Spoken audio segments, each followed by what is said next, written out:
ಮೊದಲನೇದು shares and mutual funds, ಎರಡನೇದು ಡೆಪ್ಟು, ಮೂರನೇದು ಗೋಲ್ಡು, ನಾಲ್ಕನೇದು ರಿಯಲ್ ಎಸ್ಟೇಟು.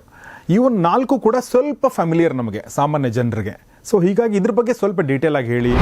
ಈಗ ನನಗೆ ಸ್ಟಾಕ್ ಮಾರ್ಕೆಟಲ್ಲಿ ಹೂಡಿಕೆ ಮಾಡಿ ಅಂದ್ರೆ ನಾನು ಮಾಡಲ್ಲ. ಯಾಕೆ ನನ್ನ ಕಂಪ್ನಿಗಿಂತ ಒಳ್ಳೆ ಮತ್ತೊಂದು ಸ್ಟಾಕ್ ನನಗಿಲ್ಲ. ನಿಮಗೆ ಇತ್ತೀಚೆಗೆ ಪೇಟಿಎಮ್ IPO ಆಯಿತು, ಝೊಮೊಟೊ IPO ಆಯಿತು. ನನಗೇನು ಯಾವುದೇ ಥರದ ಮುಜುಗರ ಇಲ್ಲ ಅಥವಾ ಭಯ ಇಲ್ಲ ಹೇಳೋದಕ್ಕೆ. ಅವೆಲ್ಲ ಟೋಪಿ IPOಗಳು. ಹೆಂಗೆ ಅಂದರೆ ನೆನ್ಪಿಟ್ಕೊಳ್ಳಿ, ಈ ಗೋಲ್ಡ್ ಶಾಪ್, ಜ್ಯುವೆಲರಿ ಶಾಪ್ ನಡೆಸ್ತೀಯಾರಲ್ಲ, ಅವ್ರು ನಿಮ್ಮನ್ನು ದೋಚ್ತಿದ್ದಾರೆ.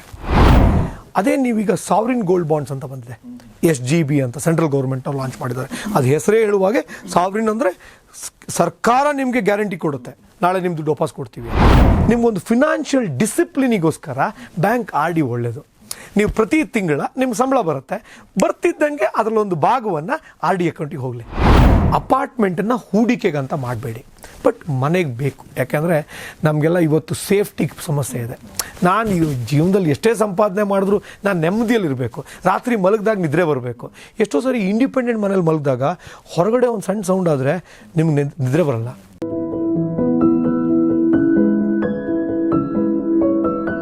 ನಮಸ್ಕಾರ.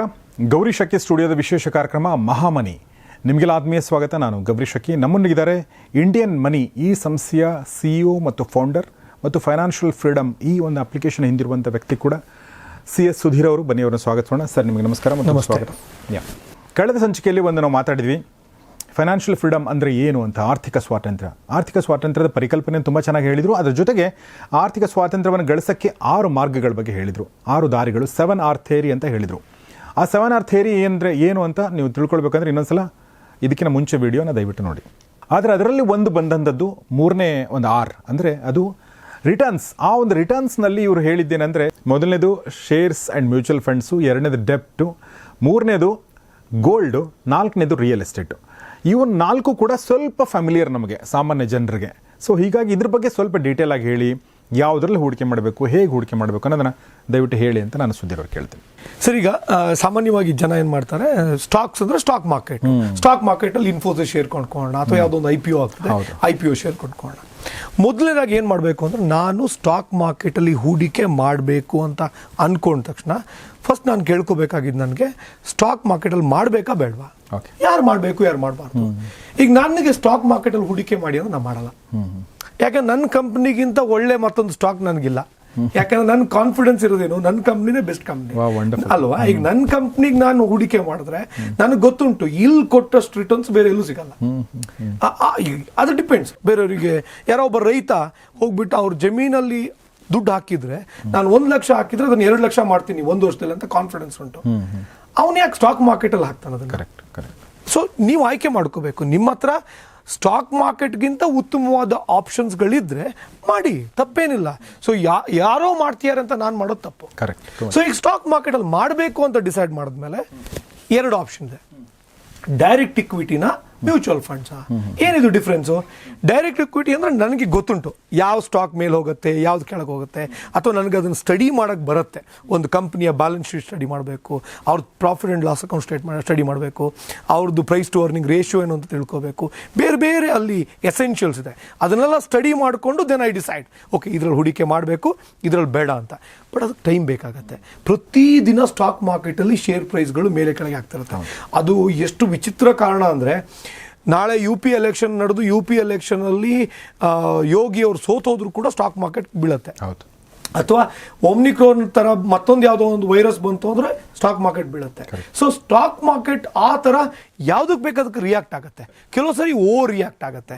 ಅದನ್ನು ಸ್ಟಡಿ ಮಾಡೋದಕ್ಕೆ ನನಗೆ ಟೈಮ್ ಇರಬೇಕಾಗತ್ತೆ. ನಾನು ಯಾವುದೋ ಒಂದು ಕಂಪ್ನಿ 9 to 6 ಕೆಲಸ ಮಾಡ್ತಿದ್ದೀನಿ, ನಾನು ಹಗಲು ಪೂರ್ತಿ ನಾನು ಹೊಲದಲ್ಲಿ ಕೆಲಸ ಮಾಡ್ತಿರ್ತೀನಿ, ಅಥವಾ ನನ್ನದೇ ಒಂದು ಫ್ಯಾಕ್ಟ್ರಿ ಇದೆ, ನಾನು ಫ್ಯಾಕ್ಟ್ರಿಲಿ ಇರ್ತೀನಿ. ಸ್ಟಾಕ್ ಮಾರ್ಕೆಟಲ್ಲಿ ನಾನು ಟರ್ಮಿನಲ್ ಎದುರುಗಡೆ ಕೂತ್ಕೊಂಡು ಸ್ಟಡಿ ಮಾಡೋಕ್ಕೆ ಪುರ್ಸೋತಾಗಲ್ಲ. ನೀವು ಸ್ಟಾಕ್ ಮಾರ್ಕೆಟಲ್ಲಿ ಡೈರೆಕ್ಟ್ ಇಕ್ವಿಟಿ ಮೂಲಕ ಹೂಡಿಕೆ ಮಾಡಬೇಡಿ, ನೀವು ಮ್ಯೂಚುವಲ್ ಫಂಡ್ಸಲ್ಲಿ ಹೂಡಿಕೆ ಮಾಡಿ. ಮ್ಯೂಚುವಲ್ ಫಂಡ್ಸಲ್ಲಿ ಏನಾಗುತ್ತೆ, ನಿಮ್ಮ ಪರವಾಗಿ ಒಬ್ಬ ಫಂಡ್ ಮ್ಯಾನೇಜರ್ ಇರ್ತಾನೆ, ಅವನು ಪ್ರೊಫೆಷ್ನಲ್, ಅವನಿಗೆ ಕೋಟಿಗಟ್ಟಲೆ ಸಂಬಳ ಕೊಡ್ತಾರೆ. ಅವನ ಕೆಲಸ ಯಾವ ಸ್ಟಾಕು ಮೇಲೋಗುತ್ತೆ ಕೆಳಗೆ ಬರುತ್ತೆ ಅಂತ ಸ್ಟಡಿ ಮಾಡಿ ಹೂಡಿಕೆ ಮಾಡೋದು. ಸೊ ಈಗ 4 ಹೂಡಿಕೆ ಆಪ್ಷನ್ಸಲ್ಲಿ ಸ್ಟಾಕ್ಸ್ ಅಥವಾ ಇಕ್ವಿಟಿ ಅಂತ ಏನು ಹೇಳ್ತೀವಲ್ಲ, ಇಲ್ಲಿ ಹೂಡಿಕೆ ಮಾಡೋಕ್ಕೆ 2 ಆಪ್ಷನ್ನು, ಒಂದು ಡೈರೆಕ್ಟ್, ಇನ್ನೊಂದು ಮ್ಯೂಚುವಲ್ ಫಂಡ್ಸ್. ಡೈರೆಕ್ಟ್ ಆದರೆ ನಾನು ಸ್ಟಾಕ್ಸ್ಗಳನ್ನ ಕೊಂಡ್ಕೊಳ್ಬೋದು ಅಥವಾ IPO ಕೊಂಡ್ಕೊಳ್ತೀನಿ. ಎರಡು ಒಂದೇನೆ ಆ್ಯಕ್ಚುಲಿ. IPO ಅಂದರೆ ಫಸ್ಟ್ ಟೈಮ್ ಅವ್ರು ಪಬ್ಲಿಕ್ಕಿಗೆ ಆಫರ್ ಮಾಡಿದಾಗ ನಾನು ಕೊಂಡ್ಕೊಳ್ತೀನಿ. ಈಗಂತೂ ಬಹಳಷ್ಟು IPOಗಳಾಗ್ತಿದೆ, ಅದರಲ್ಲಿ ಬಹಳಷ್ಟು ಟೋಪಿ IPOಗಳು. ಈ ನಿಮಗೆ ಇತ್ತೀಚೆಗೆ ಪೇಟಿಎಂ IPO ಆಯಿತು, ಝೊಮೊಟೊ IPO ಆಯಿತು. ನನಗೇನು ಯಾವುದೇ ಥರದ ಮುಜುಗರ ಇಲ್ಲ ಅಥವಾ ಭಯ ಇಲ್ಲ ಹೇಳೋದಕ್ಕೆ. ಅವೆಲ್ಲ ಟೋಪಿ IPOಗಳು. ಹೆಂಗೆ ಅಂದರೆ ಯಾರೊಬ್ಬ ಇನ್ವೆಸ್ಟರು ಒಂದಷ್ಟು ಜನ ಅದಕ್ಕೆ ಫಂಡ್ ಮಾಡಿರ್ತಾರೆ, ಈ ವೆಂಚರ್ ಕ್ಯಾಪಿಟಲಿಸ್ಟ್ ಅಥವಾ ಪ್ರೈವೇಟ್ ಇಕ್ವಿಟಿ ಅವರು, ಅವ್ರು ಟೊಪ್ಪಿ ತಗೊಂಡಿರ್ತಾರೆ. ಈಗ ಅವ್ರ ಟೊಪ್ಪಿನ ಮತ್ತೊಬ್ರಿಗೆ ಹಾಕ್ಬೇಕು ಅವರು, ಅದು IPO ಅಲ್ಲೇ ಹಾಕ್ತಾರೆ. IPO ಅಲ್ಲಿ ನಮ್ಗೆ ಅವ್ರು ಕ್ಯಾಶ್ ಬ್ಯಾಕ್ ಕೊಟ್ಟಿದ್ದು, ಡಿಸ್ಕೌಂಟ್ ಕೊಟ್ಟಿದ್ದನ್ನೆಲ್ಲ ಇವರು IPO ಮೂಲಕ ವಾಪಸ್ ಮಾಡ್ಕೋತಾರೆ. ಸೊ ಅವಾಗ ಟೊಪ್ಪಿ ಮತ್ತೊಬ್ರಿಗೆ ಬಂತು. ನಾಳೆ ಅವನೇನು ಮಾಡ್ತಾನೆ, IPO ಅಲ್ಲಿ ಲಿಸ್ಟಿಂಗ್ ಏನಾಗುತ್ತೆ, ಯಾಕಂದ್ರೆ ಡಿಮ್ಯಾಂಡ್ ಜಾಸ್ತಿ ಇದೆ, ಅವನು ಮತ್ತೊಬ್ನಿಗೆ ಹಾಕ್ತಾನೆ. IPO ಲಿಸ್ಟಿಂಗ್ ಏನು ಮಾಡ್ಕೊಂಡು ಮತ್ತೊಬ್ನಿಗೆ ಮಾಡ್ತಾನೆ. ಎಲ್ಲರೂ ಕೊಂಡ್ಕೊಳ್ತಿದ್ದಾರೆ, ನಾನು IPOದಲ್ಲಿ ಮಿಸ್ ಮಾಡ್ಕೊಂಡಲ್ಲ ಅಂತ ಇನ್ನೊಬ್ಬ ಯಾರೋ ಮೂರ್ಖ ಕೊಂಡ್ಕೊಳ್ತಾನೆ, ಅವನು ಇನ್ನೊಬ್ನಿಗೆ ಪಾಸ್ ಮಾಡ್ತಾನೆ. ಒಂದು ವೇಳೆ ಇವ್ರ ಕಂಪ್ನಿ ಅಂದ್ಕೊಂಡಂಗೆ ನಡೆದಿಲ್ಲ ಅಂದರೆ, ಲಾಸ್ ಆಯಿತು ಅಂದರೆ, ಯಾಕಂದರೆ ಇವ್ರು ಯಾರು ಕೂಡ ಈ ಎಲ್ಲ ಕಂಪ್ನಿಗಳು, ಝೊಮೊಟೊ ಮತ್ತು ಪೇಟಿಎಂ ಥರದ ಕಂಪ್ನಿಗಳು ಲಾಭ ಮಾಡಿ ಅಥವಾ ಸ್ಟ್ರಾಂಗ್ ಫಂಡಮೆಂಟಲ್ಸ್ ಇಟ್ಕೊಂಡು ಸ್ಟಾಕ್ ಮಾರ್ಕೆಟಿಗೆ ಬಂದಿಲ್ಲ. The fundamentals are very weak, ಲಾಭ ಮಾಡ್ತಿಲ್ಲ. ಸೊ ಹಾಗಾಗಿ ನೀವು ಯಾರಾದರೂ ಒಂದು ವೇಳೆ ಸ್ಟಾಕ್ ಮಾರ್ಕೆಟಲ್ಲಿ ಯಾರೋ ಹೂಡಿಕೆ ಮಾಡಿದ್ರು, ನಾನೂ ಲಾಭ ಮಾಡ್ತಿದ್ದೆ ಅಂತ ಅಂದ್ಕೊಂಡು ಡಿಮ್ಯಾಟ್ ಅಕೌಂಟ್ ಓಪನ್ ಮಾಡಿಕೊಂಡು ಸ್ಟಾಕ್ ಮಾರ್ಕೆಟಲ್ಲಿ ಹೂಡಿಕೆ ಮಾಡೋಕ್ಕೆ ಹೋದರೆ ಭಾಳಷ್ಟು ಜನ ದುಡ್ಡು ಕಳ್ಕೊಂಡಿದ್ದಾರೆ. ಆ ತಪ್ಪು ಮಾಡೋಕ್ಕೆ ಹೋಗಬೇಡಿ. ಸೊ ಇದು ಸ್ಟಾಕ್ಸ್ ವಿಚಾರ ಅಥವಾ ಇಕ್ವಿಟಿ ವಿಚಾರ. ಎರಡನೇದು ನೀವು ಗೋಲ್ಡ್. ಸೊ ಗೋಲ್ಡ್ ಸಾಮಾನ್ಯವಾಗಿ ನಮಗೆ ಗೊತ್ತಿರೋ ಅಂಥ ವಿಚಾರ. ಯಾರಿಗಾರು ನಾನು ಗೋಲ್ಡ್ ಬಗ್ಗೆ ಇನ್ವೆಸ್ಟ್ ಮಾಡೋದು ಹೇಳ್ಕೊಡ್ತೀನಿ ಅಂದರೆ ಜನ ನಗ್ತಾರೆ, ನಮ್ಗೆ ಗೊತ್ತು ಹೋಗ್ರಿ ಅಂತ ಹೇಳಿ. ನಮ್ಮ ಅಕ್ಸಾಲಿಗರಿದ್ದಾರೆ ಅಥವಾ ನಮ್ಮ ಊರಲ್ಲಿ ಯಾವುದೋ ಒಂದು ಗೋಲ್ಡ್ ಖಜಾನ, ಗೋಲ್ಡ್ ಪ್ಯಾಲೇಸು ಮತ್ತೊಂದಿದೆ. ನೆನ್ಪಿಟ್ಕೊಳ್ಳಿ, ಈ ಗೋಲ್ಡ್ ಶಾಪ್, ಜ್ಯುವೆಲರಿ ಶಾಪ್ ನಡೆಸ್ತೀಯಾರಲ್ಲ, ಅವ್ರು ನಿಮ್ಮನ್ನು ದೋಚ್ತಿದ್ದಾರೆ. ಅವ್ರು ಯಾರು ನಿಮಗೆ ಗೋಲ್ಡ್ ಮಾರಾಟ ಮಾಡಿ, ಅವರೆಲ್ಲ ನಾನು ನೋಡಿದ್ದೀನಿ ಎಷ್ಟೋ ಕಡೆ ಪ್ರತಿಯೊಂದು ಗೋಲ್ಡ್ ಶಾಪಲ್ಲೂ ಒಂದು ದೊಡ್ಡ ದೇವ್ರ ಫೋಟೋ ಇಟ್ಕೊಂಡಿರ್ತಾರೆ. ಗೋಲ್ಡ್ ಕೊಡುವಾಗ ನಿಮ್ಗೇನೋ ಹರಿಸ್ಕೊಡ್ತಾರೆ, ಎಲ್ಲ ಭಾಳ ಡ್ರಾಮಾ ಮಾಡ್ತಾರೆ. ಅದೆಲ್ಲ ದೊಡ್ಡ ನಾಟಕ, ದೊಡ್ಡ ಬಾಂಬದು. ಯಾಕೆ ಅಂತ ಹೇಳ್ತೀನಿ, ನೀವು ಇವತ್ತು 10 ಲಕ್ಷ ರೂಪಾಯಿ ಗೋಲ್ಡನ್ನ ಜ್ಯುವೆಲರಿ ಇವತ್ತು ಕೊಂಡ್ಕೊಂಡು ಬಂದು ನಾಳೆ ಬೆಳಗ್ಗೆ ಮಾರಾಟ ಮಾಡಿದ್ರೆ ನಿಮ್ಗೆ ಸಿಗೋದು 7.5 ಲಕ್ಷ ಮಾತ್ರ. 2.5 ಲಕ್ಷ ಹೋಯ್ತು. ಎಲ್ಲೋಯ್ತು? Making charges, wastage, GST. ಇವತ್ತು 10 ಲಕ್ಷ ಕೊಟ್ಟು ಕೊಂಡ ಜ್ಯುವೆಲರಿನ ನಾಳೆ ಬೆಳಿಗ್ಗೆ ಮಾರಿದ್ರೆ ನಿಮ್ಗೆ ಸಿಗೋದು 7.5 ಲಕ್ಷ. ಒಂದಿನದ ಲಾಸ್ 2.5 ಲಕ್ಷ. ಹಾಗಾಗಿ ಗೋಲ್ಡ್ ಜ್ಯುವೆಲರಿ ಇನ್ವೆಸ್ಟ್ಮೆಂಟ್ ಅಲ್ವೇ ಅಲ್ಲ. ಒಂದು ವೇಳೆ ನೀವು ಗೋಲ್ಡಲ್ಲಿ ಹೂಡಿಕೆ ಮಾಡಬೇಕು ಅಂದರೆ ಹೆಚ್ಚಂದ್ರೆ ಗೋಲ್ಡ್ ಕಾಯಿನ್ ಕೊಂಡ್ಕೊಳ್ಬೋದು. ಬಟ್ ಗೋಲ್ಡ್ ಕಾಯಿನಿಗೂ GST ಹಾಕ್ತಾರೆ. ಮತ್ತೆ ಕೆಲವು ಜ್ಯುವೆಲರ್ಸು ಮೋಲ್ಡಿಂಗ್ ಚಾರ್ಜಸ್ ಅಂತ ಹಾಕ್ತಾರೆ, 1-2-3%. ಸೊ ಅಲ್ಲೂ ನಿಮ್ಗೆ ಲಾಸ್ ಆಗುತ್ತೆ. ಡಿಜಿಟಲ್ ಗೋಲ್ಡ್ ತಗೋಬೋದು. ಬಟ್ ಡಿಜಿಟಲ್ ಗೋಲ್ಡಲ್ಲಿ ಏನಾಗುತ್ತೆ, ನಿಮಗೆ ಬರೀ ಅಪ್ರಿಸಿಯೇಷನ್ ಬೆನಿಫಿಟ್ ಸಿಗುತ್ತೆ, ಬಡ್ಡಿ ಕೊಡಲ್ಲ. ಈಗ ನಾನು ಒಂದು 10 ಲಕ್ಷ ರೂಪಾಯಿ ಗೋಲ್ಡ್ ತೊಗೊಂಡ್ರೆ ಡಿಜಿಟಲ್ ಗೋಲ್ಡನ್ನು, ನನಗದು 12 ಲಕ್ಷ ಆಯಿತು ಅಂದರೆ ರೇಟ್ ಇನ್ಕ್ರೀಸ್ ಆಗಿ 2 ಲಕ್ಷ ರೂಪಾಯಿ ಲಾಭ ಆಗುತ್ತೆ. ಬಟ್ ಆ 10 ಲಕ್ಷಕ್ಕೆ ಯಾರು ಬಡ್ಡಿ ಕೊಡಲ್ಲ, ಗ್ಯಾರಂಟಿಡ್ ಬಡ್ಡಿ. ಅದೇ ನೀವೀಗ ಸಾವರಿನ್ ಗೋಲ್ಡ್ ಬಾಂಡ್ಸ್ ಅಂತ ಬಂದಿದೆ, SGB ಅಂತ ಸೆಂಟ್ರಲ್ ಗೌರ್ಮೆಂಟ್ ಅವ್ರು ಲಾಂಚ್ ಮಾಡಿದ್ದಾರೆ. ಅದು ಹೆಸರೇ ಹೇಳುವಾಗೆ ಸಾವರಿನ್ ಅಂದರೆ ಸರ್ಕಾರ ನಿಮಗೆ ಗ್ಯಾರಂಟಿ ಕೊಡುತ್ತೆ, ನಾಳೆ ನಿಮ್ದು ವಾಪಸ್ ಕೊಡ್ತೀವಿ ಅಂತ. ಸೊ ಸಾವರಿನ್ ಗೋಲ್ಡ್ ಬಾಂಡ್ಸಲ್ಲಿ ನೀವು 10 ಲಕ್ಷ ಹಾಕಿದ್ರೆ 10 ಲಕ್ಷ ರೂಪಾಯಿ ಗೋಲ್ಡ್ 12 ಲಕ್ಷ ಆಯಿತು ಅಂದರೆ ರೇಟ್ ಇನ್ಕ್ರೀಸ್ ಆಗಿ 2 ಲಕ್ಷ ನಿಮ್ಗೆ ಸಿಗತ್ತೆ ಲಾಭ. ಜೊತೆಗೆ 10 ಲಕ್ಷದ ಮೇಲೆ ಪ್ರತಿ ವರ್ಷ 2.5% ಬಡ್ಡಿ ಕೊಡ್ತಾರೆ. ಅದು ಗ್ಯಾರಂಟಿಡ್ ಬಡ್ಡಿ. ಸೊ ನಿಮ್ಗೆ 2.5% ಬಡ್ಡಿ ಪ್ಲಸ್ ಅಪ್ರಿಸಿಯೇಷನ್ ಬೆನಿಫಿಟ್ ಸಿಗುತ್ತೆ. ಮತ್ತೆ ಇಲ್ಲಿ ಡಿಪ್ರಿಸಿಯೇಷನ್ ಇಲ್ಲ. ಈ ನಾರ್ಮಲ್ ಜ್ಯುವೆಲರಿ ತಗೊಂಡ್ರೆ 25%, 30% ವೇಸ್ಟೇಜು ಮೇಕಿಂಗ್ ಅಲ್ಲಿ ಹೋಗುತ್ತಲ್ಲ, ಅದು ಇಲ್ವೇ ಇಲ್ಲ. ಆಮೇಲೆ ನಿಮ್ಗೆ ಸೇಫ್ಟಿ, ನೀವು ಮನೇಲಿ ಗೋಲ್ಡ್ ಇಟ್ಕೊಂಡ್ರೆ ಕಳ್ತನ ಮತ್ತೊಂದು ಸಮಸ್ಯೆ ಇದೆ, ಇಲ್ಲ ಅದೇನೂ ಇಲ್ಲ. ನಿಮ್ಮ ಹತ್ರ ಬರೀ ಬಾಂಡ್ ಇರುತ್ತೆ. ಕರೆಕ್ಟ್. ಸೊ ಹಾಗಾಗಿ ಇದೆಲ್ಲ ಬೆನಿಫಿಟ್ಸ್ ಇದೆ. ಮತ್ತೆ SGB ತಗೊಂಡ್ಮೇಲೆ ನೀವು ಡಿಮ್ಯಾಟ್ ಅಕೌಂಟಲ್ಲಿ ಇಟ್ಕೊಂಡು ಅದನ್ನ ಮಾರಾಟ ಮಾಡೋಕ್ಕೂ ಕೂಡ ಸಾಧ್ಯತೆ ಇದೆ. ಬೇರೆಯವ್ರಿಗೆ ಮಧ್ಯದಲ್ಲೇ ಕೂಡ ನೀವು ಬೇಕಾದಾಗ ಮಾರಾಟ ಮಾಡಿ, ಭಾಳ ಹೈ ಲಿಕ್ವಿಡಿಟಿ ಇರುತ್ತೆ, ಏನು ಸಮಸ್ಯೆ ಇಲ್ಲ. ಸೊ ಹಾಗಾಗಿ ಗೋಲ್ಡ್ ಕೊಂಡ್ಕೊಳ್ಳೇಬೇಕು ಅಂತಿದ್ರೆ ಬೆಸ್ಟ್ ಇನ್ವೆಸ್ಟ್ಮೆಂಟ್ ಅಂದರೆ ಸಾವರಿನ್ ಗೋಲ್ಡ್ ಬಾಂಡ್ಸ್. ಹೆಂಗೆ ತೊಳೆದು ಯಾವುದಾದ್ರೂ ಬ್ಯಾಂಕಿಗೆ ಹೋಗ್ಬೋದು, state bank of India, ICICI bank, ನೀವು ಯಾವುದೇ ಬ್ಯಾಂಕಿಗೆ ಹೋಗಿ ನನಗೆ ಅದು ಒಂದು ವಿಂಡೋ ಇರುತ್ತೆ, ಬೇಕಾದಾಗ ಸಿಗಲ್ಲ. ಆ ವಿಂಡೋದಲ್ಲಿ ಓಪನ್ ಇರುತ್ತೆ, ಆ ಟೈಮಲ್ಲಿ ತೊಗೊಳ್ಬೋದು. ಇದು ಬಹಳ ಸೇಫೆಸ್ಟ್ ಇನ್ವೆಸ್ಟ್ಮೆಂಟು, ನಿಮ್ಗೆ ಒಳ್ಳೆ ರಿಟರ್ನ್ ಸಿಗುತ್ತೆ. ಯೋಚನೆ ಮಾಡಿ, ಬಂಗಾರ ರೇಟ್ ಜಾಸ್ತಿಯಾಗಿ ಸಿಗೋ ಲಾಭನೇ ನೀವು ಸಾಕು ಅಂತ ಹೇಳ್ತೀರಿ, ಅಂಥದ್ರಲ್ಲಿ 2.5% ಎಕ್ಸ್ಟ್ರಾ ಬಡ್ಡಿ ಬೇರೆ ಕೊಡ್ತಾರೆ. ಯಾಕೆ ಬಿಡ್ತೀರಿ? ಮಾಡಿ ಅದನ್ನು. ಅಂದ್ರೆ ಈ ಒಂದು ಡಿಜಿಟಲ್ ಬಂಗಾರದ ಬೆಲೆ ಕೂಡ ಈ ರಿಯಲ್ ಬಂಗಾರದ ಬೆಲೆ ಜಾಸ್ತಿ ಆದಂಗೆ ಜಾಸ್ತಿ ಆಗುತ್ತೆ. ಹೌದು, ಅಬ್ಸಲ್ಯೂಟ್ಲಿ. ಎಷ್ಟು ಜಾಸ್ತಿ ಆಗುತ್ತೆ ಅಷ್ಟು ಜಾಸ್ತಿ, ಎಷ್ಟು ಜಾಸ್ತಿ ಆಗುತ್ತೆ ಅಷ್ಟೇ ಆಗುತ್ತೆ. ಸೊ ಸಾವರಿನ್ ಗೋಲ್ಡ್ ಬಾಂಡ್ಸ್ ಬಗ್ಗೆ ಜನರಿಗೆ ಗೊತ್ತೇ ಇಲ್ಲ. ಸೊ ಇದನ್ನ ದಯವಿಟ್ಟು ಯೂಸ್ ಮಾಡ್ಕೊಳ್ಳಿ. ಸೊ ಹಾಗಾಗಿ ಎರಡನೇ ಆಪ್ಷನ್ ಗೋಲ್ಡ್ ಅಂದ್ರೆ ನೀವು ಸಾವರಿನ್ ಗೋಲ್ಡ್ ಬಾಂಡ್ಸ್ ತೊಗೊಳ್ಳಿ. ಅದು ಬಿಟ್ಟು ಬೇಕು ಅಂದರೆ ಡಿಜಿಟಲ್ ಗೋಲ್ಡ್, ಈ ಫಿಸಿಕಲ್ ಗೋಲ್ಡ್ ಎಲ್ಲ ಮಾಡೋಕ್ಕೆ ಹೋಗಬೇಡಿ. ಮತ್ತು ಇತ್ತೀಚೆಗಂತೂ ನಮ್ಮಲ್ಲಿ ಒಂದು ಜನರ ಅಭಿಪ್ರಾಯ ಬದಲಾಗಿದೆ. ಮೊದಲೆಲ್ಲ ನಾವು ಯಾರಾದರೂ ಸಿಕ್ಕಾಪಟ್ಟೆ ಬಂಗಾರ ಹಾಕೊಂಬಂದಿರೋ ಅಂದರೆ ಹಳ್ಳಿ ಕಡೆ ಆಯಿತು, ಜನ ನೋಡಿಬಿಟ್ಟು ಅವ್ನು ದೊಡ್ಡ ಮನುಷ್ಯ. ಈಗ ಯಾರೋ ಪರೌಡಿ ಅನ್ಸುತ್ತಪ್ಪ ಅಂತ ಅನ್ಸುತ್ತೆ. ಸೊ ಅದೆಲ್ಲ ಬಿಟ್ಬಿಡಿ, ಆ ಕಲ್ಪನೆಗಳನ್ನು ಹೊರಗಡೆ ಬನ್ನಿ. ಹೆಣ್ಮಕ್ಳು ಕೂಡ ಇತ್ತೀಚೆಗೆ ಬಂಗಾರ ಹಾಕೋದನ್ನು ಬೇರೆ ಬೇರೆ, ಈಗ ನಿಮಗೆ ಈ ಏನದು ಆರ್ಟಿಫಿಷಿಯಲ್ ಜ್ಯುವೆಲರೀಸ್ ಎಲ್ಲ ಬರುತ್ತಲ್ಲ, ಈಗ ನಿಮಗೆ ಟೆರಾಕೋಟಾ ಜ್ಯುವೆಲರೀಸ್ಗಳಿರ್ಬೋದು ಅಥವಾ ಸಿಲ್ಕ್ ಥ್ರೆಡ್ ಜ್ಯುವೆಲರಿಗಳಿರ್ಬೋದು, ಭಾಳಷ್ಟು ಆಪ್ಷನ್ಸ್ಗಳು ಬಂದಿದ್ದಾವೆ. ಇದನ್ನ ಯಾಕೆ ಹೇಳ್ತೀನಿ ಅಂದರೆ, ಒಂದು ಸೇಫ್ಟಿ, ನಿಮ್ಮ ರಕ್ಷಣೆಗೂ ಕೂಡ ಇದು ಸಮಸ್ಯೆ ಆಗಲ್ಲ. ಎರಡನೇದು ಭಾಳ ಕಾಸ್ಟ್ ಎಫೆಕ್ಟಿವ್. ಮತ್ತು ಇನ್ವೆಸ್ಟ್ಮೆಂಟ್ ಮಾಡೋದಾದರೆ ಬೇರೆ ಆಪ್ಷನ್ಸ್ಗಳು ಇರೋದ್ರಿಂದ ಇದೊಂದು ಇನ್ವೆಸ್ಟ್ಮೆಂಟ್ ಅಲ್ಲ. ಮತ್ತು ಇದನ್ನು ಎಮೋಷ್ನಲ್ ಆಗಿ ಕೂಡ ನಾವು ಬ್ಲ್ಯಾಕ್ ಮೇಲ್ ಆಗ್ತಿದ್ದೀವಿ. ಎಷ್ಟೋ ಸಾರಿ ಗೋಲ್ಡ್ ಕೊಂಡ್ಕೊಂಡು ಬಿಡ್ತೀವಿ, ನಾವು ಮಾರಾಟ ಮಾಡೋಕ್ಕೆ ಹೋಗಲ್ಲ, ಗೋಲ್ಡ್ ಲೋನ್ ಅಂತ ಹೋಗ್ತೀವಿ, ಅಲ್ಲಿ ಇಟ್ಕೊಂಡು ವರ್ಷಾನ್ಗಟ್ಲೆ ಬಡ್ಡಿ ಕೊಡ್ತಾರೆ. ಎಷ್ಟೋ ಸಾರಿ ಗೋಲ್ಡ್ ತೊಗೊಂಡೋಗಿ ಇಟ್ಟಿದ್ದು ಅವ್ರು ಬಿಡಿಸ್ಕೊಂಡೇ ಬರಲ್ಲ, ಬರೀ ಬಡ್ಡಿ ಕಟ್ಟೋದೇ ಆಗ್ಬಿಡುತ್ತೆ. ಸೊ ಹಾಗಾಗಿ ಬೇಡ ಅಂತೇಳಿ ನಿಮ್ಮ ಗೋಲ್ಡ್ನ ಇಟ್ಕೊಂಡು. ಇನ್ನು ಮೂರನೇ ಆಪ್ಷನ್ನು ಸರ್, ನಾವು ಡೆಟ್ ಅಂತ ಹೇಳಿದ್ವಿ. ಡೆಟ್ ಅಂದರೆ ನನಗೆ ಬ್ಯಾಂಕಲ್ಲಿ RD ಮಾಡ್ಬೋದು. ಬ್ಯಾಂಕ್ RD ಅಂದ ತಕ್ಷಣ ಈಗ FD RD interest recurring deposit ಅಂತೀವಲ್ಲ, ಇದ್ರದ್ದು ಇಂಟ್ರೆಸ್ಟ್ ರೇಟ್ ಭಾಳ ಕಡಿಮೆ ಆಗಿದೆ. ಮೊದಲೆಲ್ಲ ನನಗೆ ನೆನಪಿದ್ದಂಗೆ 10% ಕೊಡ್ತಿದ್ರು ಬ್ಯಾಂಕಲ್ಲಿ, ಈಗ 6% ಕೊಟ್ಟರೆ ಹೆಚ್ಚು. ಸೊ ನಿಮ್ಗೆ ಅದು ಇನ್ಫ್ಲೇಷನ್ನು ಬೀಟ್ ಮಾಡಲ್ಲ. ಬಟ್ ನಿಮ್ಗೊಂದು ಫಿನಾನ್ಷಿಯಲ್ ಡಿಸಿಪ್ಲಿನಿಗೋಸ್ಕರ ಬ್ಯಾಂಕ್ RD ಒಳ್ಳೆಯದು. ನೀವು ಪ್ರತಿ ತಿಂಗಳ ನಿಮ್ಮ ಸಂಬಳ ಬರುತ್ತೆ, ಬರ್ತಿದ್ದಂಗೆ ಅದರಲ್ಲೊಂದು ಭಾಗವನ್ನು RD ಅಕೌಂಟಿಗೆ ಹೋಗಲಿ, ಹೋದ್ಮೇಲೆ ಅಲ್ಲಿರುತ್ತೆ. ಅದನ್ನು ನೀವು ಮ್ಯೂಚುವಲ್ ಫಂಡು, ರಿಯಲ್ ಎಸ್ಟೇಟು, ಮತ್ತೊಂದು ನೀವು ಪ್ಲಾನ್ ಮಾಡ್ಬೋದು ಆಮೇಲೆ. But you have enough time. ನೀವು RD ಅಕೌಂಟಿಗೆ ಹೋಗದೆ ಸೇವಿಂಗ್ಸ್ ಬ್ಯಾಂಕ್ ಅಕೌಂಟಲ್ಲಿ ಇತ್ತು ಅಂದರೆ ATM ಕಾರ್ಡಲ್ಲಿ ತೊಗೊಂಡು ಖರ್ಚು ಮಾಡಿಬಿಡ್ತೀನಿ. ಸೊ ಅದಕ್ಕಾಗಿ ಒಂದು ಡಿಸಿಪ್ಲಿನಿಗೋಸ್ಕರ RD ಅಕೌಂಟ್ ಇಸ್ ಬೆಸ್ಟ್. ಅದರಲ್ಲಿ ಕಡಿಮೆ ರಿಟರ್ನ್ಸ್ 5%, 4% ಕೊಡ್ತಾರೆ, ಕೊಟ್ಟಷ್ಟು ತಗೊಳ್ಳಿ, ಯಾಕಂದ್ರೆ varies from bank to bank. ಇನ್ನು FD, ನೀವು ಒಂದು ವೇಳೆ ನಿಮ್ಮ ಹತ್ರ ಜಾಸ್ತಿ ದುಡ್ಡಿದೆ, ಹೂಡಿಕೆ ಮಾಡ್ತಿದ್ದೀರಿ, ಅದರಲ್ಲಿ ಒಂದು ಭಾಗವನ್ನು FDಗೆ ಹಾಕೋದು ಉತ್ತಮ. ಅದರಲ್ಲೂ ನಾನು ಯಾವುದನ್ನು FDಯಲ್ಲಿ ಇಡಿ ಅಂತೀನಿ ಅಂದರೆ, ಈ ಎಮರ್ಜೆನ್ಸಿ ಫಂಡ್ ಅಂತೀನಿ.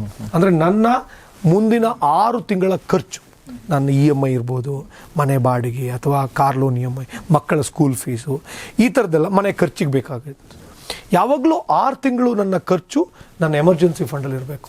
ಕೋವಿಡ್ ಥರ ನಂದು ಆಕ್ಸಿಡೆಂಟ್ ಆಯಿತು, ಕೈಕಾಲು ಮುರಿದೋಯ್ತು, ಕೆಲಸ ಹೋಯಿತು, ಬಿಸ್ನೆಸ್ ಲಾಸ್ ಆಯಿತು, ಈ ಟೈಮಲ್ಲಿ ಮತ್ತೊಂದು ಕಡೆ ಭಿಕ್ಷೆ ಬೇಡಂಗೆ ಆಗಬಾರ್ದು. ನನ್ನ ಕುಟುಂಬ ನಡೆಸೋಕ್ಕಾದ್ರೂ ನನಗೊಂದು ಫಿನಾನ್ಷಿಯಲ್ ಇಂಡಿಪೆಂಡೆನ್ಸ್ ಬೇಕಲ್ಲ. ಸೊ ಹಾಗಾಗಿ ಎಮರ್ಜೆನ್ಸಿ ಫಂಡ್ ಇರಬೇಕು. ಆ ಎಮರ್ಜೆನ್ಸಿ ಫಂಡ್ ದುಡ್ಡನ್ನು ಬ್ಯಾಂಕಲ್ಲಿ FD ಬೇಕಾದಾಗ ತಗೋಬೋದಾಗತ್ತೆ. ಅದು ಒಳ್ಳೆ ಬ್ಯಾಂಕಲ್ಲಿ ಇಡಿ. ನಾಳೆ ಆ ಬ್ಯಾಂಕಲ್ಲೂ ಕೂಡ ನಿಮಗೆ ವಿಡ್ರಾವಲ್ ಲಿಮಿಟೇಷನ್ ಹಾಕ್ಬಿಟ್ಟು ಮೊರಟೋರಿಯಂ ಹಾಕಿ ನಾಳೆ ಸಮಸ್ಯೆಗಳಾಗಬಾರ್ದು. ಅದು ಭಾಳ ಮುಖ್ಯ ಆಗುತ್ತೆ. ಇನ್ನು ಈ ಡೆಟ್ಟಲ್ಲಿ ಇನ್ನೊಂದು ಆಪ್ಷನ್ ಇದೆ, ಅದು ಡೆಟ್ ಮ್ಯೂಚುವಲ್ ಫಂಡ್ಸ್ ಅಂತೀವಿ. ಈ ಡೆಟ್ ಮ್ಯೂಚುವಲ್ ಫಂಡ್ಸ್ ನೀವು ನೋಡಿರಬೇಕು, ಇತ್ತೀಚೆಗೆ ಫ್ರಾಂಕ್ಲಿನ್ ಟೆಂಪಲ್ಟನ್ ಅವರು 28,000 ಕೋಟಿ ರೂಪಾಯಿ ಇನ್ವೆಸ್ಟರ್ ವೆಲ್ತ್ ಲಾಕ್ ಆಗಿಬಿಡ್ತು. ಅವ್ರೇನು ಮಾಡ್ತಾರೆ, ನಮ್ಮ ಹತ್ರ ದುಡ್ಡು ತಗೋತಾರೆ. ಈ ನಿಮ್ಗೆ ಒಂದು ಸಣ್ಣ ಎಕ್ಸಾಂಪಲ್ ಕೊಡ್ತೀನಿ ಗೌರೀಶ್ ನಿಮಗೆ. ಈಗ ಒಂದು ಡೆಟ್ ಮ್ಯೂಚುವಲ್ ಫಂಡಿಗೂ ಬ್ಯಾಂಕ್ FDಗೂ ಏನಪ್ಪಾ ಡಿಫ್ರೆನ್ಸು? ಡೆಟ್ ಮ್ಯೂಚುವಲ್ ಫಂಡ್ ಅಂದ್ರೆ ಏನಾಗುತ್ತೆ, ನಾನು ಗೌರೀಶಿಗೆ ದುಡ್ಡು ಕೊಡ್ತೀನಿ, ಗೌರೀಶ್ ಅದನ್ನ ಬೇರೆ ಬೇರೆ ಕಂಪ್ನಿಗಳಿಗೆ ದುಡ್ಡು ಕೊಡ್ತಾರೆ. ಇಲ್ಲಿ ಅರೇಂಜ್ಮೆಂಟ್ ಏನಪ್ಪಾ ಅಂದ್ರೆ, ಗೌರೀಶ್ ನಂಗೆ ಏನ್ ಹೇಳ್ತಾರೆ, ಸುಧೀರ್ ನೀವು ನಂಗೆ 10 ಲಕ್ಷ ಕೊಡಿ, ನಾನು ಅದನ್ನ 10 ಜನಕ್ಕೆ ಕೊಡ್ತೀನಿ, ಅವ್ರು ವಾಪಸ್ ಕೊಟ್ರೆ ಬಡ್ಡಿ ಸಮೇತ ನಿಮ್ಗೆ ನಾ ವಾಪಸ್ ಕೊಡ್ತೀನಿ. ಒಂದು ವೇಳೆ ಅವ್ರು ಕೊಟ್ಟಿಲ್ಲ ವಾಪಸ್ ನಂಗಂದ್ರೆ ನಿಮ್ಮ ದುಡ್ಡು ಹೋಯ್ತು, ನಾ ಏನು ಮಾಡೋಕ್ಕಾಗಲ್ಲ. ನಾನು ಗೌರೀಶ್ ನಂಬಬೇಕು, ಗೌರೀಶ್ ನನ್ನ ಪರವಾಗಿ ಒಳ್ಳೆ ಹೂಡಿಕೆ ಮಾಡ್ತಾರೆ, ನಂಗೆ ಲಾಭ ಕೊಡ್ತಾರೆ ಅಂತ ನಾನು ಕೊಡ್ತೀನಿ. ಬಟ್ ನಮ್ಮ ಅಗ್ರಿಮೆಂಟ್ ವೆರಿ ಕ್ಲಿಯರ್. ನಾಳೆ ಒಂದು ವೇಳೆ ಗೌರೀಶ್ ಯಾರಿಗೆ ಸಾಲ ಕೊಟ್ಟಿದ್ದಾರೆ, ಅವ್ರು ವಾಪಸ್ ಕೊಟ್ಟಿಲ್ಲ ಅಂದ್ರೆ ನಾನು ಗೌರೀಶ್ನ ಕೇಳಂಗಿಲ್ಲ. ಇದು ಡೆಟ್ ಮ್ಯೂಚುವಲ್ ಫಂಡ್. ಅದೇ ಬ್ಯಾಂಕ್ FD ಏನಪ್ಪಾ ಅಂದ್ರೆ, ನಾನು ಗೌರೀಶಿಗೆ 10 ಲಕ್ಷ ಕೊಡ್ತೀನಿ, ಗೌರೀಶ್ ನಂಗೆ ಹೇಳ್ತಾರೆ, ಸುಧೀರ್ ಯಾರು ಕೊಡ್ಲಿ ಬಿಡ್ಲಿ, ನಾನು ನಿಮ್ಗೆ 6% ಬಡ್ಡಿ ಕೊಡ್ತೀನಿ. ಗೌರೀಶ್ ಮತ್ತೊಬ್ರಿಗೆ ಸಾಲ ಕೊಡ್ತಾರೆ, ಗೌರೀಶ್ ಸಾಲ ಕೊಟ್ಟವ್ರು ನಾಳೆ ವಾಪಸ್ ಕೊಡ್ಲಿಲ್ಲ ಅಂದ್ರೂ ಕೂಡ ನಂಗೆ ಗೌರೀಶ್ ವಾಪಸ್ ಕೊಡ್ಲೇಬೇಕು. ಇದು ಬ್ಯಾಂಕ್ FD. ಓಕೆನಾ? ಸೊ ಈಗ ಎಷ್ಟೋ ಜನ ಡೆಟ್ ಮ್ಯೂಚುವಲ್ ಫಂಡ್ ಅಲ್ಲಿ ಬ್ಯಾಂಕ್ FDಗಿಂತ ಸ್ವಲ್ಪ ಜಾಸ್ತಿ ರಿಟರ್ನ್ ಸಿಗುತ್ತೆ. It is actually correct. ಆದ್ರೆ ಡೆಟ್ ಮ್ಯೂಚುವಲ್ ಫಂಡ್ ಅಲ್ಲಿ ಹೂಡಿಕೆ ಮಾಡೋಕ್ಕೂ ಮೊದಲು ತಿಳ್ಕೋಬೇಕು, ಈ ಮ್ಯೂಚುವಲ್ ಫಂಡ್ ಅಲ್ಲಿ A ರೇಟೆಡ್ ಸೆಕ್ಯೂರಿಟಿಲಿ ಹಾಕ್ತೀಯಾರ, B ರೇಟೆಡ್ ಸೆಕ್ಯೂರಿಟಿಲಿ ಹಾಕ್ತಾರಾ? ಈಗ ನಾನು ಯಾವುದೋ ಒಂದು ಕಂಪ್ನಿಗೆ, ರಿಲಯನ್ಸ್ ಕ್ಯಾಪಿಟಲ್ಗೆ, ಅನಿಲ್ ಅಂಬಾನಿ ಗ್ರೂಪ್ಗೆ ಭಾಳಷ್ಟು ಮ್ಯೂಚುವಲ್ ಫಂಡ್ನ ಸಾಲ ಕೊಟ್ಟಿದ್ರು. ಅನಿಲ್ ಅಂಬಾನಿ ಗ್ರೂಪ್ ಮುಳುಗೋಯ್ತು. ಅಲ್ಲಿ ಮ್ಯೂಚುವಲ್ ಫಂಡಲ್ಲಿ ಯಾರು ಹೂಡಿಕೆ ಮಾಡಿದ್ರಲ್ಲ ಅವ್ರ ಕಥೆನೂ ಮುಗೀತು. ಸೊ ಹಾಗಾಗಬಾರ್ದು. ಅವ್ರು ಯಾವ ಸೆಕ್ಯೂರಿಟಿಗೆ ಅಂದರೆ, ಈಗ ಒಂದು ಮ್ಯೂಚುವಲ್ ಫಂಡ್ ಅಂದರೆ, I am not investing in the mutual fund, I am investing in the underlying asset. ಅಲ್ಲೊಂದು ಆಸೆಟ್ ಇರುತ್ತೆ, ಅಂದರೆ ಒಂದು ಕಂಪ್ನಿಯ ಶೇರ್ಸು ಅಥವಾ ಡಿಬೆಂಚರ್ ಅಂತೀವಿ. ಅದರಲ್ಲಿ ಹೂಡಿಕೆ ಮಾಡಿರ್ತಾರೆ. ಸೊ ಹಾಗಾಗಿ ಅದರ ಕ್ವಾಲಿಟಿ ಚೆಕ್ ಮಾಡಬೇಕಾಗತ್ತೆ. ಯಾರಿಗಿದು ಅರ್ಥ ಆಗಿಲ್ಲ ದಯವಿಟ್ಟು ಡೆಟ್ ಮ್ಯೂಚುವಲ್ ಫಂಡಲ್ಲಿ ಹೂಡಿಕೆ ಮಾಡಬೇಡಿ. ಯಾರಿಗೆ ಅರ್ಥ ಆಯಿತು ಅವ್ರು ಸ್ಟಡಿ ಮಾಡಿ ಹೂಡಿಕೆ ಮಾಡಿ. ಇನ್ನು ಕೊನೆಯದಾಗಿ ರಿಯಲ್ ಎಸ್ಟೇಟ್. ನಾನು ರಿಯಲ್ ಎಸ್ಟೇಟ್ ಅಂತ ಬಂದ ತಕ್ಷಣ ಸಾಮಾನ್ಯವಾಗಿ ರಿಯಲ್ ಎಸ್ಟೇಟ್ 5 ಆಪ್ಷನ್ ಇದೆ. ಈ ಜನರಿಗೆ ಗೊತ್ತಿಲ್ಲ ರಿಯಲ್ ಎಸ್ಟೇಟ್ ಅಂದ ತಕ್ಷಣ ಯಾವುದೋ ಒಂದು ಸೈಟ್ ಅನ್ಕೋತಾರೆ. 5 ಆಪ್ಷನ್. ಒಂದು, ನಾನು ಒಂದು ಫ್ಲಾಟ್ ಕೊಂಡ್ಕೊಳ್ತೀನಿ. Flat is not an investment. ಯಾಕೆ ಅಂದರೆ ದೆರ್ ಈಸ್ ಅನ್ ಅಂಡರ್ಲೈಂಗ್, ನಿಮ್ಗೆ ಒಂದು ಅನ್ಡಿವೈಡೆಡ್ ಶೇರ್ ಅಂತಲೂ ಕೊಡ್ತಾರೆ. ಆದರೂ ಕೂಡ ನಿಮಗೆ ಆ ಅನ್ಡಿವೈಡೆಡ್ ಶೇರ್, ಈಗ ಒಂದು ಅಪಾರ್ಟ್ಮೆಂಟ್ ಅಪ್ಪ, ನಾನೊಂದು 1300 ಸ್ಕ್ವೇರ್ ಫೀಟು ಒಂದು ಕಾರ್ಪೆಟ್ ಏರಿಯಾ ಇರುವಂಥ ಅಪಾರ್ಟ್ಮೆಂಟ್ ತಗೊಂಡ್ರೆ ಅದಕ್ಕೊಂದು 400 ಸ್ಕ್ವೇರ್ ಫೀಟ್ ನಿಮಗೆ ಅನ್ಡಿವೈಡೆಡ್ ಶೇರ್ ಅಂತ ಕೊಡ್ತಾರೆ. ಅದು ಲ್ಯಾಂಡ್. ಗೊತ್ತಾಯ್ತು. ಈಗ ಈ 1300 ಸ್ಕ್ವೇರ್ ಫೀಟ್ ಕಾಂಕ್ರೀಟ್ ಇದೆಯಲ್ಲ, ಇದು ಪ್ರತಿದಿನ ರೇಟ್ ಡಿಪ್ರಿಸಿಯೇಟ್ ಆಗುತ್ತೆ. ಈ 400 ಸ್ಕ್ವೇರ್ ಫೀಟ್ ಲ್ಯಾಂಡ್ ಇದೆಯಲ್ಲ ಅದು ಅಪ್ರಿಷಿಯೇಟ್ ಆಗುತ್ತೆ. ಸೊ ಯಾವ ಮಟ್ಟಕ್ಕೆ ಅಂದರೆ ನೀವು 1 ಕೋಟಿ ರೂಪಾಯಿ ಕೊಟ್ಟು ಇದನ್ನು ಕೊಂಡ್ಕೊಂಡ್ರೆ ನಾಳೆ ಒಂದಿನ ಈ 400 ಸ್ಕ್ವೇರ್ ಫೀಟಿಂದ ರೇಟು ಜಾಸ್ತಿ ಆಗುತ್ತೆ. ಅದಕ್ಕೆ ತಕ್ಕಂತೆ ಈ ಕಾಂಕ್ರೀಟ್ ವ್ಯಾಲ್ಯೂ ಡಿಪ್ರಿಷಿಯೇಟ್ ಆಗುತ್ತೆ. ಸೊ ಮುಂದೊಂದಿನ ಒಂದು 20 ವರ್ಷ ಬಿಟ್ಟು ಮಾರಾಟ ಮಾಡೋಕೆ ಹೋದ್ರೆ ನಿಮ್ಗೆ 1 ಕೋಟಿ ಸಿಗೋದು. ಇದು ಜಾಸ್ತಿ ಆಗಲ್ಲ. ಕೆಲವು ಕಡೆ 1 ಕೋಟಿನೂ ಸಿಗಲ್ಲ, ಕಡಿಮೆ ಆಗ್ಬಿಡುತ್ತೆ. ಸೊ ಹಾಗಾಗಿ ನನ್ನ ಸಜೆಷನ್ನು ಅಪಾರ್ಟ್ಮೆಂಟನ್ನು ಹೂಡಿಕೆಗಂತ ಮಾಡಬೇಡಿ, ಬಟ್ ಮನೆಗೆ ಬೇಕು. ಯಾಕೆಂದರೆ ನಮಗೆಲ್ಲ ಇವತ್ತು ಸೇಫ್ಟಿ ಸಮಸ್ಯೆ ಇದೆ. ನಾನು ಈ ಜೀವನದಲ್ಲಿ ಎಷ್ಟೇ ಸಂಪಾದನೆ ಮಾಡಿದ್ರು ನಾನು ನೆಮ್ಮದಿಯಲ್ಲಿರಬೇಕು. ರಾತ್ರಿ ಮಲಗಿದಾಗ ನಿದ್ರೆ ಬರಬೇಕು. ಎಷ್ಟೋ ಸರಿ ಇಂಡಿಪೆಂಡೆಂಟ್ ಮನೇಲಿ ಮಲಗಿದಾಗ ಹೊರಗಡೆ ಒಂದು ಸಣ್ಣ ಸೌಂಡ್ ಆದರೆ ನಿಮ್ಗೆ ನಿದ್ರೆ ಬರಲ್ಲ.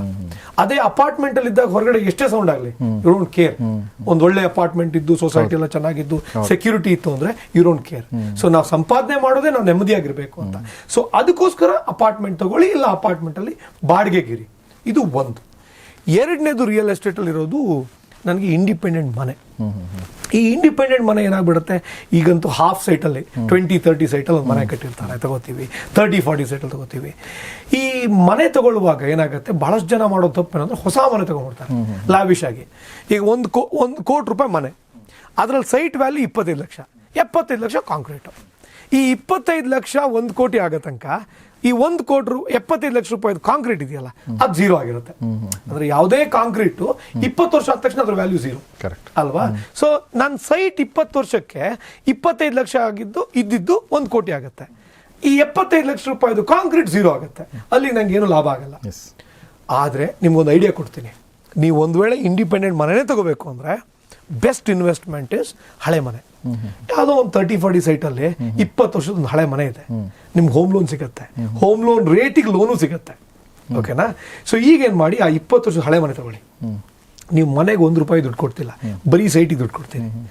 ಆ ಮನೆನ ಸ್ವಲ್ಪ ರಿಪೇರಿ ಮಾಡಿಸಿ ಬಾಡಿಗೆ ಕೊಟ್ಟರೆ ತಕ್ಕ ಮಟ್ಟಿಗೆ ಬಾಡಿಗೆನೂ ಬರುತ್ತೆ. ಸೈಟಿಂದ ವ್ಯಾಲ್ಯೂ ದಿನದಿಂದ ದಿನಕ್ಕೆ ಇನ್ಕ್ರೀಸ್ ಆಗ್ತಾ ಇರುತ್ತೆ. ಸೊ ಒಂದು ವೇಳೆ ಇಂಡಿಪೆಂಡೆಂಟ್ ಮನೆ ತಗೋಬೇಕು ಅಂದರೆ ಬೆಸ್ಟ್ ಇನ್ವೆಸ್ಟ್ಮೆಂಟ್ ಇಸ್ ದಿಸ್. ಸ್ವಂತ ಉಪಯೋಗಕ್ಕೆ ಬೇಕು ಅಂದರೆ ನೀವು ಬೇಕಾದ್ರೆ ಲ್ಯಾವಿಶ್ ಕನ್ಸ್ಟ್ರಕ್ಷನ್ ತಗೋಬೋದು. ಇನ್ನು ಮೂರನೇದು ರಿಯಲ್ ಎಸ್ಟೇಟಲ್ಲಿ ನನಗೆ ಭಾಳ ಅಂದರೆ ಎಲ್ಲರೂ ಮಾಡ್ತಾ ಇರೋವಂಥದ್ದು ಕಮರ್ಷಿಯಲ್ ಬಿಲ್ಡಿಂಗ್ಸ್. ಈ ಕಮರ್ಷಿಯಲ್ ಬಿಲ್ಡಿಂಗ್ ಅಂದರೆ ನನಗೆ ನಿಮ್ಮ ಕಮರ್ಷಿಯಲ್ ಬಿಲ್ಡಿಂಗಿಗೂ ರೆಸಿಡೆನ್ಷಿಯಲ್ ಬಿಲ್ಡಿಂಗಿಗೂ ಏನಪ್ಪ ಡಿಫ್ರೆನ್ಸ್ ಅಂದರೆ 1 ಕೋಟಿ ರೂಪಾಯಿದು ರೆಸಿಡೆನ್ಷಿಯಲ್ ಬಿಲ್ಡಿಂಗ್ ತೊಗೊಂಡ್ರೆ ನಂಗೆ ವರ್ಷಕ್ಕೆ ಒಂದು 2.5 - 3 ಲಕ್ಷ ಬಾಡಿಗೆ ಬರುತ್ತೆ. ಅದೇ 1 ಕೋಟಿ ರೂಪಾಯಿದು ಕಮರ್ಷಿಯಲ್ ಬಿಲ್ಡಿಂಗ್ ಆದರೆ ಒಂದು 8 ಲಕ್ಷ ರೂಪಾಯಿ ಬಾಡಿಗೆ ಬರುತ್ತೆ. ಸೊ ನಾವು ರೆಂಟಲ್ ಈಲ್ಡ್ ಅಂತೀವಿ.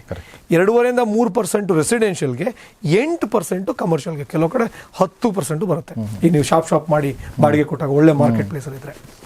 ಸೊ ಹಾಗಾಗಿ ಕಮರ್ಷಿಯಲ್ ಬಿಲ್ಡಿಂಗು ಒಳ್ಳೆ ರಿಟೈರ್ಮೆಂಟ್ ಇನ್ಕಮ್. ಅದು ನೀವು ಯಾವುದೋ ರಿಟೈರ್ಮೆಂಟ್ ಪ್ಲಾನು ಮತ್ತೊಂದು ಇನ್ಶೂರೆನ್ಸ್ ಕಂಪ್ನಿಯಿಂದ ಕೊಂಡ್ಕೊಳ್ಳೋ ಬದಲು ಸಾಧ್ಯವಾದರೆ, ಬಟ್ ಕಮರ್ಷಿಯಲ್ ಬಿಲ್ಡಿಂಗಿಗೆ ದುಡ್ಡು ಜಾಸ್ತಿ ಬೇಕು.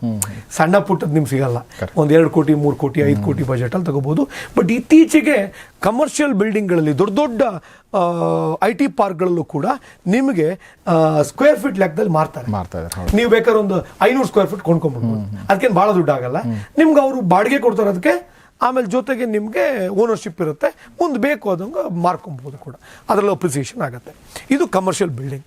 4ನೇದು ಸೈಟ್. ನಾನೆಲ್ಲೋ ಒಂದು ಔಟ್ಸ್ಕಟ್ಸಲ್ಲಿ ಸೈಟ್ ತಗೋತೀನಿ ಅಥವಾ ಸಿಟಿಯಲ್ಲಿ ಸೈಟ್ ತಗೋತೀನಿ, ಅದು ಬೆಳೀತಿರುತ್ತೆ. ಬಟ್ ಸೈಟ್ ಸಮಸ್ಯೆ ಏನಪ್ಪ ಅಂದರೆ ಬೆಂಗಳೂರಂಥ ಪ್ಲೇಸ್ಗಳಲ್ಲಿ ಒಂದು ಸೈಟನ್ನು 3 ಜನಕ್ಕೆ ಮಾರ್ಬಿಡ್ತಾರೆ, ಈ ಥರದೆಲ್ಲ ಸಮಸ್ಯೆ. ಬಟ್ ಇತ್ತೀಚೆಗೆ ಈ ಖಾತಾ ಅಂತ ಬಂದ ಮೇಲೆ ಸ್ವಲ್ಪ ಅದು ಸಮಸ್ಯೆ ಕಡಿಮೆ ಆಗಿದೆ. ಸೊ ನಿಮಗೆ ಸ್ವಲ್ಪ ಸೇಫ್ಟಿ ಇದೆ, ಕ್ಲಿಯರ್ ಟೈಟಲ್ ಸಿಗುತ್ತೆ ಅನ್ನೋದು. ಬಟ್ ಸೈಟ್ ಕೊಂಡ್ಕೊಳ್ಳುವಾಗ ಈ ಗೇಟೆಡ್ ಕಮ್ಯುನಿಟಿಗಳಲ್ಲಿ ಸೈಟ್ ತಗೋತಾರೆ. ಗೇಟೆಡ್ ಕಮ್ಯುನಿಟಿಯಲ್ಲಿ ಸೈಟ್ ತಗೊಂಡು ಒಳ್ಳೇದು ಆ್ಯಕ್ಚುಲಿ, ಸೇಫ್ಟಿ ವಿಚಾರ ಬಂದರೆ. ಯಾಕಂದ್ರೆ ನಾಳೆ ಬೇಗ ಹೋಗುತ್ತೆ. ಬಟ್ ಏನು ಮಾಡ್ತಾರೆ ಈ ಡೆವಲಪರ್ಸು, ₹100 ಸೈಟನ್ನ ₹150 ಮಾರ್ಬಿಡ್ತಾರೆ. ಅಂದ್ರೆ ನಿಮ್ಗೆ ₹50 ನೀವು ಎಕ್ಸ್ಟ್ರಾ ಕೊಟ್ಟಿದ್ದೀರಿ, Correct. ಇನ್ 2 ವರ್ಷ ಬೇಕಾದ್ ₹150 ಹೋಗಕ್ಕೆ. ಕರೆಕ್ಟ್. ನೀವು ರೀಸೇಲ್ ಮಾಡಬೇಕು ಅಂದ್ರೆ ಅವ್ರ ಹತ್ರ ಸೇಲ್ಸ್ ಪೀಪಲ್ ಇರ್ತಾರೆ, ನಿಮ್ಗೆ ಕಾಲ್ ಮಾಡಿ ತಲೆ ತಿಂದು ಫ್ರೀ ಸೈಟ್ ವಿಸಿಟ್ ಅಂತ ಹೇಳಿ ಕಾರ್ ಕಳಿಸಿ ಪಿಕಪ್ ಮಾಡಿ ಡ್ರಾಪ್ ಮಾಡಿ ಮಾಡ್ತಾರೆ. ಬಟ್ ನಿಮ್ಮ ಹತ್ರ ಅದಾಗಲ್ಲ. ಸೊ ನೀವು ರೀಸೇಲ್ ಇಮಿಡಿಯೇಟ್ಲಿ ಮಾಡಬೇಕು ಅಂದ್ರೆ ಬಹಳ ಕಷ್ಟ ಆಗುತ್ತೆ, ಲಿಕ್ವಿಡಿಟಿ ಸಮಸ್ಯೆ ಬರುತ್ತೆ. ಅದೇ ನೀವು ಒಂದು ಒಳ್ಳೆ ಏರಿಯಾದಲ್ಲಿ ಲೇಔಟ್ ಅಲ್ಲಿ BDA ಸೈಟು ಈ ಥರದ್ದೆಲ್ಲ ಬೆಂಗಳೂರಿನ ಸಿಟಿಗಳಲ್ಲಿ ಸೈಟ್ ತಗೊಂಡ್ರೆ ಮಾರಾಟ ನಿಮ್ಗೆ ಸ್ವಲ್ಪ ಗೊತ್ತಿದ್ದು ವ್ಯಾಪಾರ ಮಾಡೋಕ್ಕಾದ್ರೆ ಈಸಿ ಆಗುತ್ತೆ. ಮತ್ತು ಸೈಟನ್ನು ವ್ಯಾಪಾರ ಮಾಡೋಕ್ಕೆ ನಿಮಗೆ ಅಂದರೆ ಲಿಕ್ವಿಡಿಟಿನೂ ಬರುತ್ತೆ ಮತ್ತು ಅಪ್ರಿಸಿಯೇಷನ್ ಜಾಸ್ತಿ ಸಿಗುತ್ತೆ ಗೇಟೆಡ್ ಕಮ್ಯುನಿಟಿಗಿಂತ. ಇನ್ನು 4ನೇದು ಅಗ್ರಿಕಲ್ಚರ್ ಲ್ಯಾಂಡ್. ರಿಯಲ್ ಎಸ್ಟೇಟಲ್ಲಿ ಅಗ್ರಿಕಲ್ಚರ್ ಲ್ಯಾಂಡು ನೀವೆಲ್ಲ ನೋಡಿರಬೇಕು ಸರ್. ಈಗ ಒಂದು 5-8 ವರ್ಷದ ಹಿಂದೆ ಎಕರೆಗೆ 2 ಲಕ್ಷ, ಎಕರೆಗೆ 3 ಲಕ್ಷ. ಇವತ್ತು ನೀವು ಅಗ್ರಿಕಲ್ಚರ್ ಲ್ಯಾಂಡ್ ಖಾಲಿ ಜಾಗ, ಬೌಂಡ್ರಿ ಗಿಂಡ್ರಿ ಫೆನ್ಸಿಂಗ್ ಕೂಡ ಇರಲ್ಲ, 10 ಲಕ್ಷಕ್ಕಿಂತ ಕಡಿಮೆ ಎಲ್ಲೂ ಸಿಗಲ್ಲ. ನಮ್ಮ ಹಳ್ಳಿಗಳಲ್ಲೂ ಸಿಗಲ್ಲ. ಬೆಂಗಳೂರಿಂದ ಒಂದು 100 ಕಿಲೋಮೀಟರ್ ದೂರ ಹೋದ್ರೆ ನಿಮ್ಗೊಂದು 30-35 ಲಕ್ಷ ಖಾಲಿ ಜಾಗ ಎಕರೆಗೆ. ಆ ಮಟ್ಟಕ್ಕೆ ಬೆಳೆದು ಹೋಗಿದೆ. ಅಲ್ಲೆಲ್ಲ ಮೊದಲು 4 ಲಕ್ಷಕ್ಕೆ 5 ಲಕ್ಷಕ್ಕೆ ಸಿಗ್ತಿತ್ತು. ದ ಬೆಸ್ಟ್ ಇನ್ವೆಸ್ಟ್ಮೆಂಟ್ ಲಾಸ್ಟ್ 20 ವರ್ಷದಲ್ಲಿ ಯಾರು ಅಗ್ರಿಕಲ್ಚರ್ ಭೂಮಿಯಲ್ಲಿ ಹೂಡಿಕೆ ಮಾಡಿದ್ರೆ ಅವ್ರಿಗೆ ಸಿಕ್ಕದಷ್ಟು ರಿಟರ್ನ್ಸ್ ಯಾವ ಸ್ಟಾಕ್ ಮಾರ್ಕೆಟ್ ಇನ್ವೆಸ್ಟಿಗೂ ಸಿಕ್ಕಿಲ್ಲ. That is the best investment today. So agriculture ಭೂಮಿ ಯಾರಾದರೂ ನಿಮಗೆ 8 ಲಕ್ಷ 10 ಲಕ್ಷಕ್ಕೆ ಖಾಲಿ ಜಾಗ ಕೊಡ್ತಾರೆ ಅಂದರೆ that's the best investment. Just go add and by. But liquidity ಸ್ವಲ್ಪ ಕಷ್ಟ ಆಗ್ಬೋದು. ಬಟ್ ನಾನು ನಿಮ್ಗೆ ಒಂದು ಸಣ್ಣ ಎಕ್ಸಾಂಪಲ್ ಹೇಳಬೇಕು. ಒಂದು ವೇಳೆ ನಮ್ಮ ಆವ್ರೇಜ್ ಇನ್ಕಮ್ ಇದೆಯಲ್ಲ, ಈಗ ನಾವೆಲ್ಲ ವರ್ಷಕ್ಕೆ ತಿಂಗಳಿಗೆ 25,000 ಸಂಪಾದನೆ ಮಾಡ್ತಿದ್ವಿ ಅಂತ ಇಟ್ಕೊಳ್ಳಿ, ಭಾರತದ ಎಲ್ಲ ವರ್ಕಿಂಗ್ ಪಾಪ್ಯುಲೇಷನ್. ಒಂದು ವೇಳೆ ನಮ್ಮ ಆವ್ರೇಜ್ ಇನ್ಕಮ್ 25,000 ಇದ್ದು 50,000 ಆಯಿತು ಅಂದರೆ ಇವತ್ತು ಎಕರೆಗೆ 10 ಲಕ್ಷ ಇರುವ ಭೂಮಿಯ ಬೆಲೆ ನಾಳೆ 20 ಆಗಲ್ಲ, 40 ಆಗತ್ತೆ. ನಮ್ಮ ಆದಾಯ ಆವ್ರೇಜ್ ಆದಾಯ ಡಬಲ್ ಆದ್ರೆ ಭೂಮಿ ಬೆಲೆ 4 ಪಟ್ಟಾಗತ್ತೆ. ಯಾಕೆ ಅಂದ್ರೆ ಜನರ ಡಿಸ್ಪೋಸಬಲ್ ಇನ್ಕಮ್ ಜಾಸ್ತಿ ಆಗುತ್ತೆ, ಭೂಮಿಗೆ ಡಿಮ್ಯಾಂಡ್ ಜಾಸ್ತಿ ಆಗುತ್ತೆ.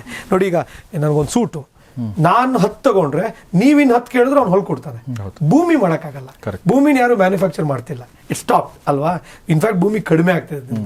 ಹಾಗಾಗಿ real estate is the best investment. ಅದರಲ್ಲಿ 5ರಲ್ಲಿ ಯಾವ್ದಪ್ಪ ಬೆಸ್ಟ್ ಇನ್ವೆಸ್ಟ್ಮೆಂಟ್ ಅಂದ್ರೆ first best is agriculture land, second best is site, third best is commercial building, fourth best is independent house villa, last one is ಅದು ಬೆಸ್ಟ್ ಅಂತ ಹೇಳಲ್ಲ, apartment. So ಇದು 4 ಏನು ಹೇಳಿ ನಾವು 7 Rಗಳಲ್ಲಿ 1 R ಅಂತ ಏನು ಅಂದ್ಕೊಂಡ್ವಿ. ಅದರಲ್ಲಿ ಬಂದಿರುವಂಥ 4 ಆಪ್ಷನ್ಗಳು. ಒಂದು mutual fund and stocks, shares and mutual fund, ಇನ್ನೊಂದು ಡೆಪ್ಟು, ಇನ್ನೊಂದು ಗೋಲ್ಡ್, ಇನ್ನೊಂದು ರಿಯಲ್ ಎಸ್ಟೇಟು. ಇದ್ರ ಬಗ್ಗೆ ಒಂದು ಸಂಕ್ಷಿಪ್ತ ಮಾಹಿತಿ ನಾವು ಕೊಟ್ವಿ ಅಂತ ಅನ್ಕೋತೀವಿ. ಅಂದರೆ ಫೈನಾನ್ಷಿಯಲ್ ಫ್ರೀಡಮನ್ನು ಅಚೀವ್ ಮಾಡೋಕ್ಕೆ ಬೇಕಾಗಿರುವ 7 Rಗಳಲ್ಲಿ 1 R ಬಗ್ಗೆ ಮಾತಾಡಿದ್ವಿ. ಸುಧೀರ್, ತುಂಬ ಥ್ಯಾಂಕ್ಸ್ ನಿಮಗೆ ಈ ವಿಚಾರಗಳನ್ನ ಹೇಳ್ಕೊಟ್ಟೋದಕ್ಕೆ. ಖಂಡಿತ ಇದು ಭಾಳ ಯೂಸ್ಫುಲ್ ಅಂತ ನನಗನ್ಸುತ್ತೆ. We will start thinking about this. We don't know when we are going to implement, but will start. But 100 ಜನ ಯೋಚನೆ ಮಾಡಿದ್ರೆ ಅಲ್ಲದು ಒಂದು 10 ಜನ ಆದರೂ ಖಂಡಿತ ಇಂಪ್ಲಿಮೆಂಟ್ ಮಾಡ್ತಾರೆ ಅಂತ ನನಗನ್ಸುತ್ತೆ. ಅಥವಾ 90 ಜನ ಯಾರು ಯೋಚನೆ ಮಾಡಿದರೆ ಅವರು ಮುಂದಿನ ದಿನಗಳಲ್ಲಿ ಇಂಪ್ಲಿಮೆಂಟ್ ಮಾಡ್ಬೋದು. ಹಾಗಾಗಲಿ ಅಂತ ಆಶಿಸ್ತಾ ಇವತ್ತಿನ ಕಾರ್ಯಕ್ರಮ ಮುಗಿಸ್ತಾ ಇದ್ದೀನಿ. ಸೊ ಇನ್ನು ಇದ್ರ ಬಗ್ಗೆ ಇನ್ನೂ ಹೆಚ್ಚಿನಾಗಿ ಮಾಹಿತಿ ಪಡ್ಕೊಳ್ಬೇಕು ಮತ್ತು ಇದನ್ನು ಇಂಪ್ಲಿಮೆಂಟ್ ಮಾಡಬೇಕು, ಇದ್ರ ಬಗ್ಗೆ ಗೈಡೆನ್ಸ್ ಬೇಕು ಅಂತಂದರೆ ಫೈನಾನ್ಷಿಯಲ್ ಫ್ರೀಡಮ್ ಆ್ಯಪ್ನ ನೀವು ಡೌನ್ಲೋಡ್ ಮಾಡ್ಕೋಬೋದು. ಆ ಒಂದು ಆ್ಯಪ್ನ ಲಿಂಕ್ ಡಿಸ್ಕ್ರಿಪ್ಷನಲ್ಲಿದೆ. ಸೊ ಇಂಡಿಯನ್ ಮನಿ ಒಂದು ವೆಬ್ಸೈಟ್ ಕೂಡ ಡಿಸ್ಕ್ರಿಪ್ಷನಲ್ಲಿದೆ. ನೀವು ಅದರ ಮೂಲಕ ಸುಧೀರ್ ಅವ್ರನ್ನ ಮತ್ತು ಅವರ ಸಂಸ್ಥೆಯನ್ನು ಸಂಪರ್ಕಿಸ್ಬೋದು. ಸೊ ನೋಡ್ತಾ ಇರಿ ಗೌರಿ ಶಕ್ಕಿ ಸ್ಟುಡಿಯೋ, ನೋಡ್ತಾ ಇರಿ ಮಹಾಮನಿ. ಮತ್ತು ಖಂಡಿತ ಈ ಒಂದು ಪ್ರೋಗ್ರಾಮನ್ನು ನಿಮ್ಮ ಸ್ನೇಹಿತರೊಂದಿಗೆ ಶೇರ್ ಮಾಡಿ, ಕಮೆಂಟ್ ಮಾಡಿ, ಲೈಕ್ ಮಾಡಿ ಮತ್ತು ಚಾನಲ್ನ ಸಬ್ಸ್ಕ್ರೈಬ್ ಮಾಡಿದ್ರೆ ಸಬ್ಸ್ಕ್ರೈಬ್ ಮಾಡಿ. ಗೌರಿ ಶಕ್ಕಿ ಸ್ಟುಡಿಯೋ ಒಂದಷ್ಟು ಒಳ್ಳೆ ಕೆಲಸ ಮಾಡ್ತದೆ, ಸಮಾಜಕ್ಕೇನೋ ಕೊಡುಗೆ ಕೊಡ್ತಾ ಇದೆ ನಿಮಗನ್ಸಿದ್ರೆ ನೀವು ಜಾಯಿನ್ ಬಟನ್ ಮೂಲಕ ನಮಗೆ ಸಪೋರ್ಟ್ ಕೂಡ ಮಾಡ್ಬೋದು. ನೋಡ್ತಾ ಇರಿ ಗೌರಿ ಶಕ್ಕಿ ಸ್ಟುಡಿಯೋ, ನೋಡ್ತಾ ಇರಿ ಮಹಾಮನಿ ಕಾರ್ಯಕ್ರಮ. ನಮಸ್ಕಾರ.